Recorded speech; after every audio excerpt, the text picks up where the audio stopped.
The night that led to today morning, we saw another shocker.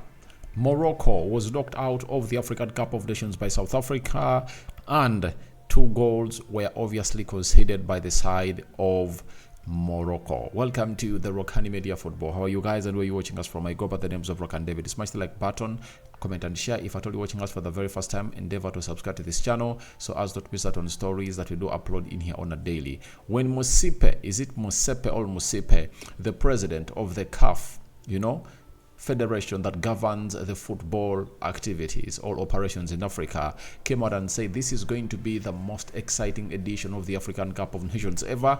People thought that he was lying, but the fact is it has been because no one this time around has gone ahead to get it right. No one has gone ahead to get it right, and no one predicted that Morocco at this time Morocco, Senegal, Egypt, Algeria will be out of the African Cup of Nations. It was unbelievable, but trust me, it is really what is happening down in Ivory Coast. Lots of things have gone ahead to overturn. Guess who knocks out Senegal, the favorites to win, and Morocco. Senegal was knocked out by the hosts Ivory Coast. And how did they qualify? They came in through as best losers. And that's how Senegal went ahead to be knocked out, taking a lead, and then they're obviously knocked out in penalties after Franck Kessié equalized with a penalty. Egypt was knocked out, Then Egypt was knocked out by DRC. Algeria never even got out of the group stages with the quality they really had. Then Morocco went ahead to be knocked out yesterday, and there were goals coming in through from evidence, Maggopa and Tobo Makowena, a free kick that was taken in the 90th plus 50th minute out of the 10 that were really added. And they saw this free kick came in through to go in after Sofiane Amrabat went ahead to earn a red card after a player of South Africa who was going to face the goalkeeper and obviously go in for what we call a goal. But all in all, Amrabat is out. Onahi, my best player of the tournament, is out. Achraf Hakimi will be one of those that people are really going to blame because he had a chance around the it was around the 80th minute to obviously level the game, and he really missed the penalty. The crossbar denied him that penalty. So it shows you how hard it was for Morocco. And when I saw that penalty really going out, I got to know that is an indicator that all the chances, all the luck is on the side of South Africa, because if something was to happen for Morocco, it would have gone ahead to happen that juncture, and that penalty would have gone ahead to get in through, because Achraf Hakimi is one of the best penalty takers that Morocco has ever produced. And if at all Ziyech is out, it's always Achraf Hakimi to take it, and to trust him with that ball was really a sign that he is the best penalty taker on the field of play. Because when a penalty comes like that, when you're really having a deficit of 1 goal, that means you take that penalty in, it goes 1-1, then you force that game either to the 120 minutes or you push for the second goal to obviously go ongoing. And it was really one of those games that you will obviously ever remember, that it was dominated by Morocco, but their possession never really made sense. And this is what shows you that when you come in a tournament when you're favorite, it's hard for you to operate at full wavelength, because the pressure is all over you. And the pressure was all over Morocco, and they couldn't obviously sit down to obviously understand exactly how they could obviously overcome the pressure.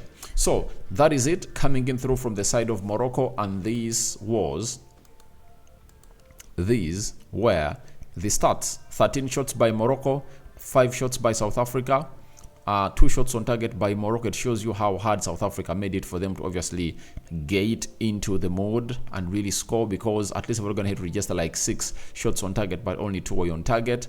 Then 3 shots on target by South Africa, and South Africa was really very clinical because out of the 3, 2 crossed the line. Then 54% ball possession by Morocco and 46% ball possession by South Africa. So the ball possession never really resulted into good deeds for the side of Morocco. 425 passes completed by Morocco, then 386 passes completed by South Africa, then 87% passing accuracy by Morocco, and South Africa had 86% passing accuracy. 12 fouls by Morocco, 17 fouls by South Africa, 1 yellow card to Morocco, 3 yellow cards to South Africa, 1 red card to Morocco, and 0 red cards to South Africa.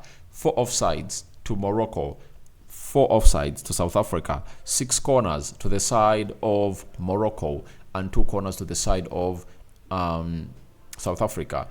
Morocco had almost a lion's share of everything positive in this game, and I think the only thing that they never got in positive or in huge positivity, and they got it in huge negativity, were the goals.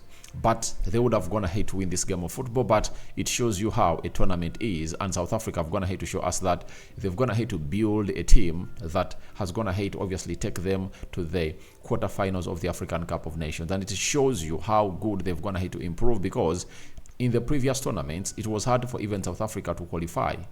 Even when they came through, they couldn't get out of the group stages, but thanks to their Premier League that's going ahead to produce very many players, and you see to it that almost every player that is playing for South Africa is playing in the Super League, in their league, and it's really doing great.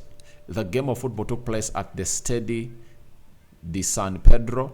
That's where it took place, and that's where this side was really knocked out, and Amrabat got a red card. That means Amrabat has gone ahead to obviously get knocked out, and as United play on Thursday, we don't know when he's traveling. If I'm Amrabat, I travel yesterday night back to Manchester. That is it. I make sure I start training with the team on Wednesday, and then after training with the team on Wednesday, I really push to get into the squad that is going to travel to Wolverhampton Wanderers, because he has gotten in 4 games. Those are 360 minutes in his legs, and he has been playing. Maybe that will obviously get him to where he deserves to be. But they missed Hakimi Ziyech a lot because Ziyech was really out. I think was injured. He was out, and I never saw Abdi, meaning that he's also injured. So it shows you how hard Morocco really went ahead to do. But Morocco was one of the teams that were really hard to break down at the World Cup. I think they conceded few goals in the World Cup, but when you look at the level at which Morocco has gone ahead to concede 2 in the round of 16, yet in the group stages they only conceded, I think, 2 goals.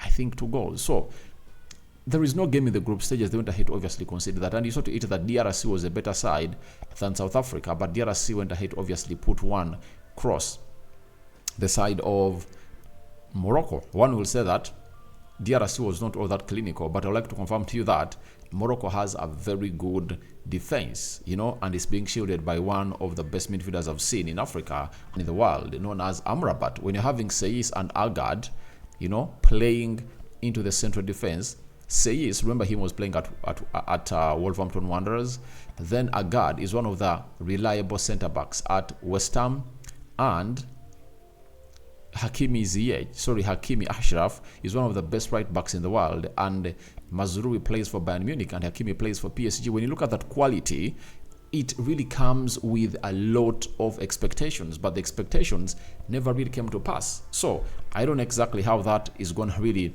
be explained to the board of Morocco, but I don't think they're going to sack their manager, because this manager took them to the semi-finals of the World Cup. So when they're out, that means we are left with 8 teams, and the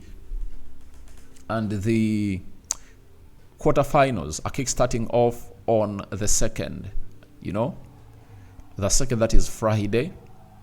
On Friday, we're gonna be having 2 games: Nigeria versus Angola, And out of the favorites, I went ahead to obviously mention it's Nigeria that is going to hit obviously stay in this tournament, and Ivory Coast. Then Nigeria is gonna play Angola, a big one, and DR Congo is gonna play against Guinea.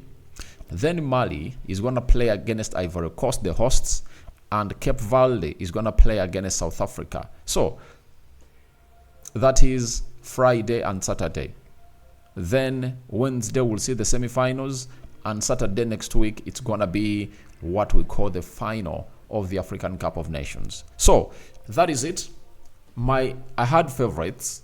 Morocco has my favorites. Senegal, Then I added Nigeria, Ivory Coast. I think a Nigeria. Out of the 5, 3 have gone ahead to quit, and I'm only left with 2. And I think, by the way, one of those 2 is lifting it.